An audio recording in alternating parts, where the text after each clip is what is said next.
കേന്ദ്ര സർക്കാർ സംസ്ഥാനത്തോട് കാണിക്കുന്ന അവഗണനയ്ക്കെതിരെ ശക്തമായ വിമർശനവുമായി എം മുകുന്ദൻ. കേരളം വികസന പാതയിൽ കുതിക്കുന്നത് ചിലരെ അലോസരപ്പെടുത്തുകയാണ്. കേന്ദ്ര അവഗണനയ്ക്കെതിരെ തങ്ങൾ മിണ്ടാതിരിക്കില്ലെന്നും ഡിവൈഎഫ്ഐ സംഘടിപ്പിക്കുന്ന മനുഷ്യച്ചങ്ങലയിൽ അണിചേരുമെന്നും എം മുകുന്ദൻ വ്യക്തമാക്കി. കേന്ദ്ര സർക്കാർ കേരളത്തോട് കാണിക്കുന്ന അവഗണനയ്ക്കെതിരെ പൊതുവായ ശബ്ദമാണ് കേരളത്തിൽ ഉയരുന്നത്.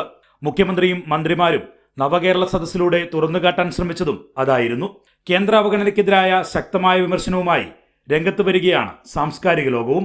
അത് പൂർണ്ണമായും വ്യക്തമാക്കുന്നതാണ് മലയാളത്തിന്റെ സാംസ്കാരിക നായകൻ എം മുകുന്ദന്റെ വാക്കുകൾ. ഇപ്പം കേരളത്തോട് പൂർണ്ണമായിട്ടുള്ള അവഗണനയാണ് കേന്ദ്ര സർക്കാർ കാണിക്കുന്നത് ഈ അടുത്ത കാലത്തായിട്ട്. ഇപ്പം കേരളം മുമ്പോട്ടേക്ക് കുതിക്കുകയാണ്, വികസനത്തിൻ്റെ പാതയിലൂടെ നമ്മൾ മുമ്പോട്ടേക്ക് കുതിക്കുകയാണ്. അത് പലരെയും അലോസരപ്പെടുത്തുന്നുണ്ട്.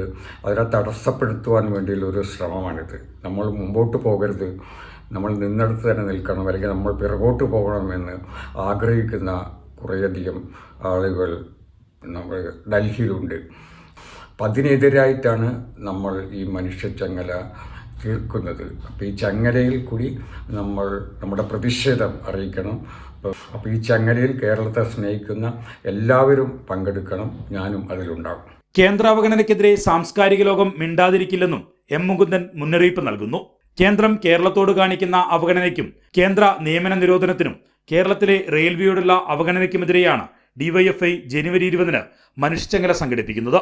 മനുഷ്യച്ചങ്ങലയിൽ താൻ പങ്കാളിയാകുമെന്നും എം മുകുന്ദൻ വ്യക്തമാക്കി. Sachidanandan, M K Sanu master, Benyamin എന്നിവരും മനുഷ്യച്ചങ്ങലയിൽ പങ്കാളിയാകുമെന്ന് പ്രഖ്യാപിച്ചിട്ടുണ്ട്. കൈരളി ന്യൂസ്, തിരുവനന്തപുരം.